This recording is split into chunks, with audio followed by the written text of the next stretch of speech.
अस्सलाम वालेकुम। ये ज़बरदस्त से चिकन नान मैंने घर में बनाए, इतने ज़बरदस्त बने थे ना। तो मैंने सबसे पहले लिया था 1 कप नीम गर्म पानी, उसमें चीनी डाली और उसको मिक्स किया। उसमें मैंने ईस्ट डाल दिया, मिक्स करके इसको साइड पे कर दिया है 10 मिनट के लिए। एक दूसरे बाउल में मैंने 4 कप मैदा लिया है, ईस्ट वाला मिक्सचर डाल दिया। आधा कप मैंने इसमें दही डाला है रूम टेम्परेचर पे, ऑयल डाला है, उसको मिक्स कर दिया है। नीम गर्म दूध से उसको अच्छे से गूँध लिया है और इसको नरम सा डो बनाना है, रेस्ट करने देना है ऑयल लगा के 2 घंटे।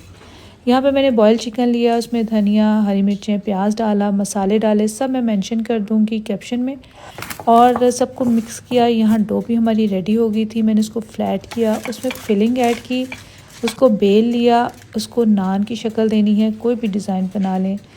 उसके ऊपर मैंने इसके ऊपर एग वॉश लगाया है, बहुत सारे तिल डाले, उसको बेक कर लिया है 180 डिग्री पे। मैंने 10 मिनट्स के लिए दोनों रॉड ऑन किए थे, बटर लगाया और ज़बरदस्त सा क्रिस्पी सा नान हमारा रेडी है। एंजॉय।